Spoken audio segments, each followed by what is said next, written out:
Hello, very beautiful community. Let's talk Trump at Davos.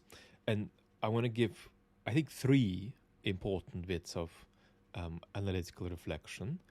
And my health is struggling, so I need you to help me get through this without stopping completely to make sense.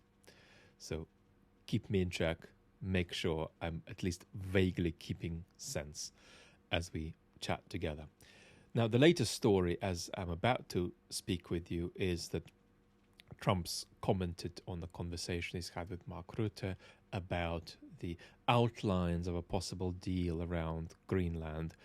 So far, we don't know the details of that. I would look upon that negatively and skeptically, certainly until we know more. But either way, it has no impact on the 3 points I'm about to make. Having survived Trump's presentation in Davos, of course not in person, but from my bed, however in full. One of Trump's more low energy performances, and one of Trump's most unlovely and yucky performances, full of innuendo, threats, disparagement, a kind of cartoonish mafia behavior. Perhaps let's start with 1 point first about that.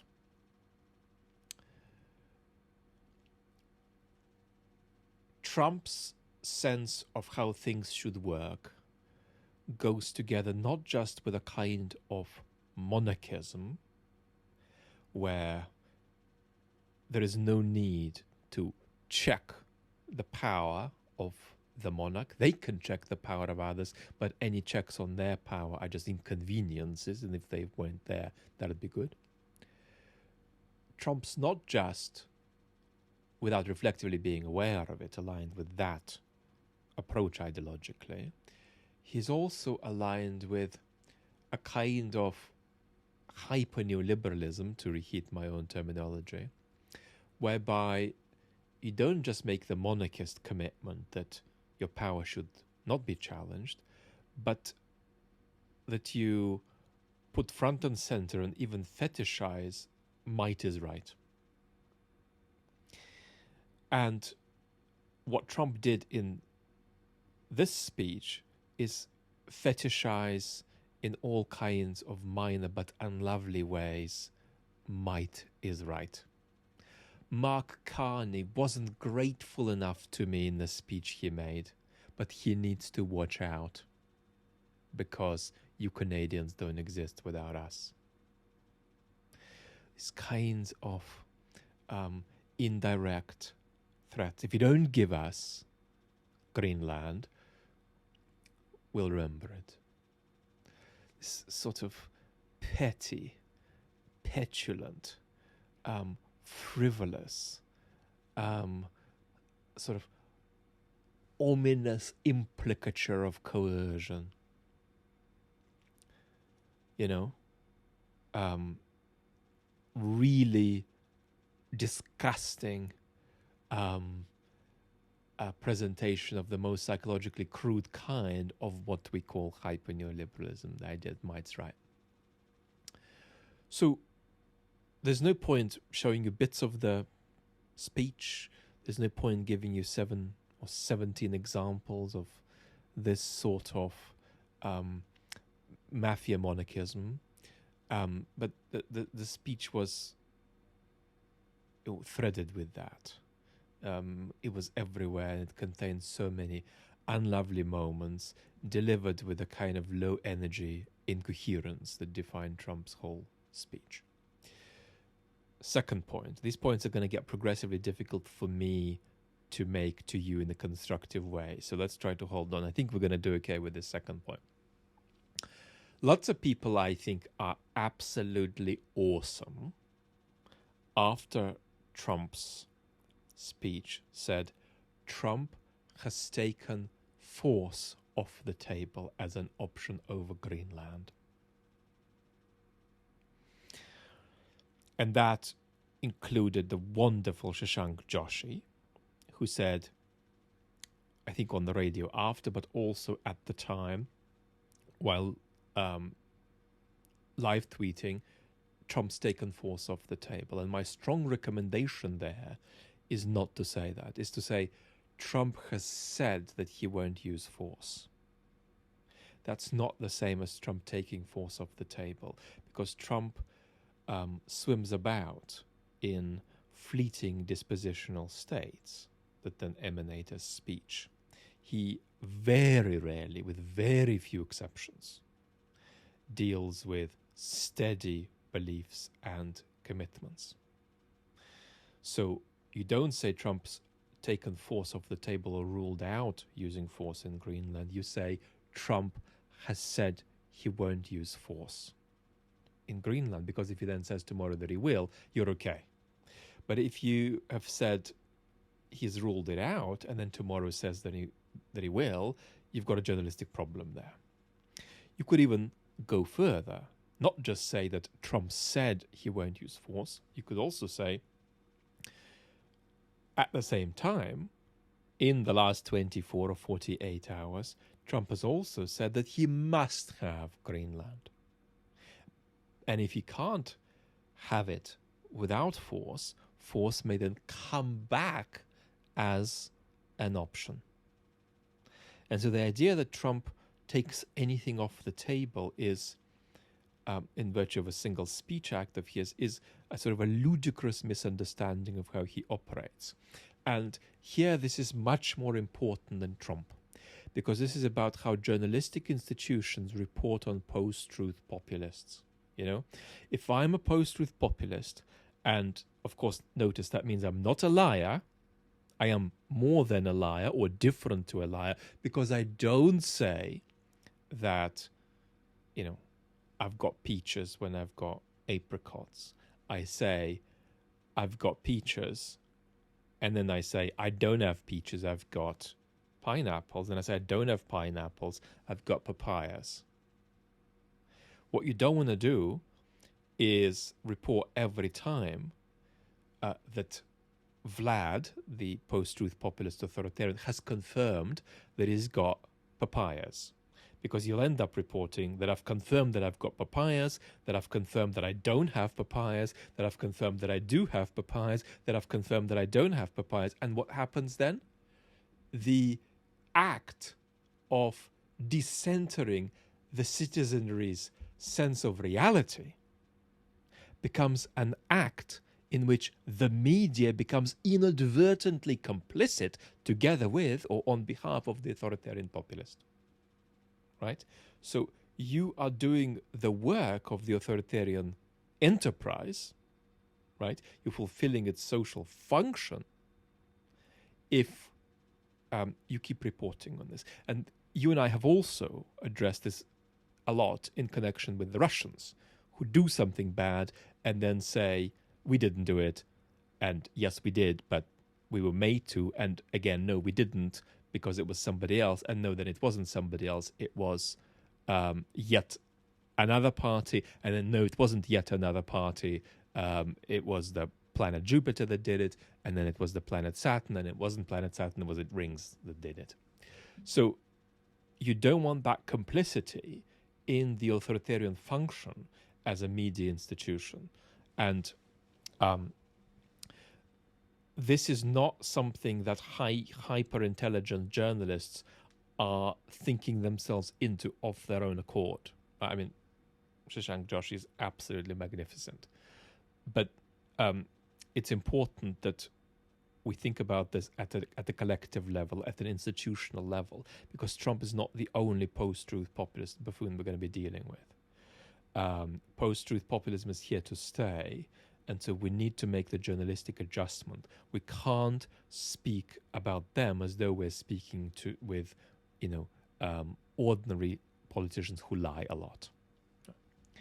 Now, let's get to the third part, and here things are going to fall apart for me in my capacity as a public intellectual. So I need you to stay with me, and what I need you to do is not come to believe what I'm telling you, but keep your options open about what best explains Trump's seeming decline. So here is what's happened in terms of the information environment.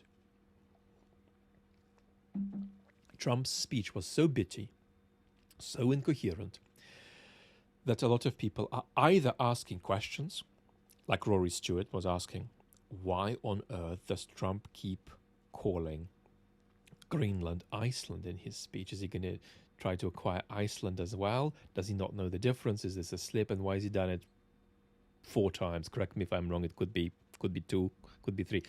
Probably it's 4. Now, the answer that typically gets given, and you're seeing it, is the recycling of the Biden story, right? Dementia, cognitive decline. And of course, you can't rule out an element of that with Trump's age.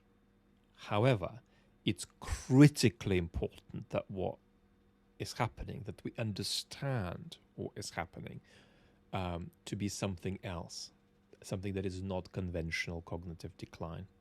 As far as conventional cognitive decline goes, there might be a degree of it that we're observing, but it's not major, and it is not the proper and dramatic explanation of what is happening. So what is going on instead? What is going on is that there is an interaction of several things. Trump's narcissistic personality disorder, Trump's neurodiversity. We're going to say a word about that in a moment, but it's that's causing Trump to call one country by the name of another more than conventional cognitive decline. It's less regulated neurodiversity, if you like, less well regulated. The third element is age, and the fourth element is power. So you've got interaction of narcissism, which gets worse with age, which is a bad thing. Neurodiversity, which is not a bad thing, but can get worse with age because the brain copes less well with the regulatory pressure. Then, of course, we're saying there's age, and then we're saying there is the lunacy-inducing scenario of Trump being in checked power, but checked power where the checks are increasingly weakening and wobbling. And the more unchecked the power is that you possess, the more loony you go in a certain period of time. So Trump has got a regulation crisis around these 4 ingredients. That's a much better explanation of what's actually going on, the cognitive decline. So let's say a little bit about neurodiversity, because I promise that I'm going to make a separate video about it just to ground us a little bit more. But here we just can't do without saying something about it, because if we don't, we're going to be in a situation where, quite frankly, the response of highly intelligent people to Trump's behavior is so epistemically poor that it's, quite frankly, alarming, right? It's alarming that so few people understand Trump. And even people who have a very strong intuitive grasp of how Trump operates, like Michael Wolff or Anthony Scaramucci, still can't nail in that neurodiversity element, so they kind of blindly dance around it, reproducing its features in their descriptions, but not knowing what it is that they're actually saying. So we're going to have to be cartoonish, but very roughly, there are 2 main neurodiversities, which you can have one of, or you can have them both. One can take you in this direction and the other in that direction. So let's paint a cartoon of each. And what's very important is that there are incredible positive possibilities, but also negative liabilities that are potential in each direction. And where it goes just depends on the neurodiverse person. So one direction of neurodiversity can take you toward being really good at thinking outside of the box, being very good at taking very constructive and appropriately adventurous risks that others don't dare take or can't quite conceive of properly. On the downside, it might take you toward unconstructive,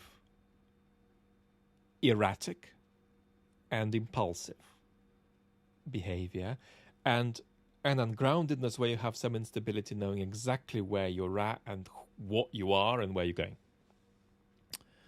It's possible to have the upsides and the downsides. Very often people have more of the up, less of the down, or more of the down, less of the up. Taking ourselves to the other kind of neurodiversity, there, on the positive side, what you might get is a kind of fierce capacity to read the present as it is and not as you'd like it to be. A capacity to have a clear vision of the future where you need to go. And a capacity to have moral clarity about what is morally adequate and what is morally unacceptable. So whereas neurotypical people here might be dancing and saying, 1 + 1 is sort of like, somewhere between 1.8 and 2.2, you can say, no, it's 2. And they're going to be, well, it's between 1.8 and 2.2. No, it's 2. It's 2. It's not 2.02, it's 2. On the downside, here you can get bogged down in routine. You can become rigid, and you can become black and white in how you see gray reality. And so one big difference that's going to matter in each case is whether you are self-aware of your neurodiversity. That's not going to mean that you're going to have it more constructive than unconstructive, but it means it's much more likely to be constructive rather than unconstructive if you're aware of it. Most humans who are neurodiverse, despite the proliferation of diagnosis, still do not know they're neurodiverse. And the difficulty that we face is that I have no need, and it is indeed not necessarily ethically appropriate for me to talk about the neurodiversity of public figures. But it becomes appropriate to talk about the neurodiversity of public figures if it negatively overlaps with their political conduct. So if Trump's just a business person, I don't need to talk about his neurodiversity. But if Trump's neurodiversity happens to interact with his narcissism in a particular way, and that then makes a difference to what happens in the world, we just have to talk about it. And here the complaint that, who are we to diagnose people, goes away, partly because we're not diagnosing people, but partly because the position that you can't talk about it is morally disgraceful in our age. Our age in which we'll be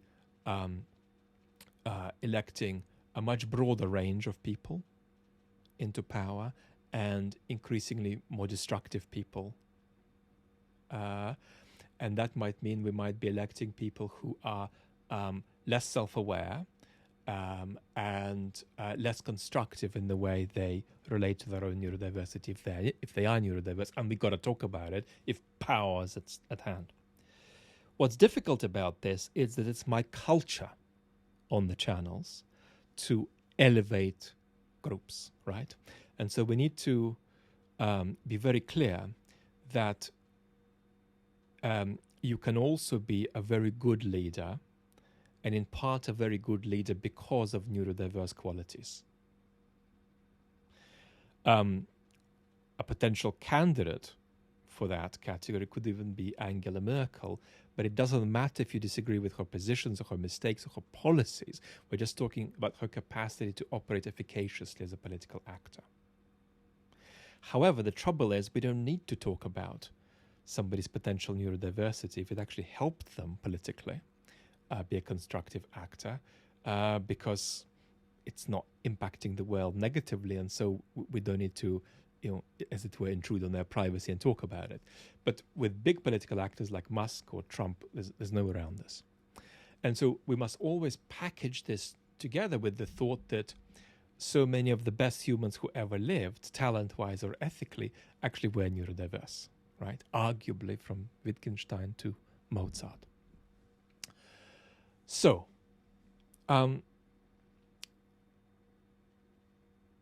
it's very important that of the two kinds of neurodiversities I named, Trump displays more of the first one rather than second one, but actually displays traits of both. And in the case of both, there is, with Trump, an unconstructive rather than a constructive expression, in good part because he's got the narcissistic personality disorder. And so we've got to be very, very clear here. Having a narcissistic personality disorder is bad and is a psychological problem. Being neurodiverse is not bad and is a neurological thing and not a psychological thing. Right? But in Trump's case, we've got to talk about the interaction of the two. Because he both struggles with rigid commitment to certain ideas which he can't let go. With Greenland, it's highly plausible that he saw it on the map as a young child and just can't let the idea go, the way he can't let go of the idea that when he travels, he has to eat the same meal over and over and over and over.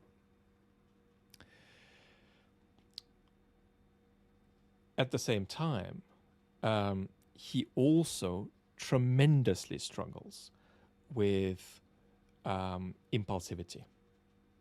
He tremendously struggles with impulse control. And that tremendously affects his ability not just to think about the world, but even to take advice from others who can think about the world the way he can't.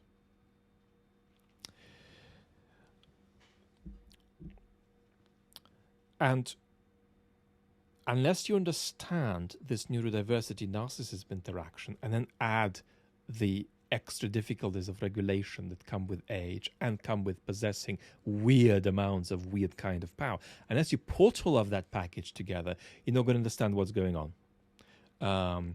And this matters. It's not about getting the correct label. This matters because whether you grasp this or not is then going to help you understand what he's going to do with Putin, what he's going to do with Ukraine, what he's going to do with Greenland, how far he's going to declare that everybody who is competing with him on the midterms is illegitimate.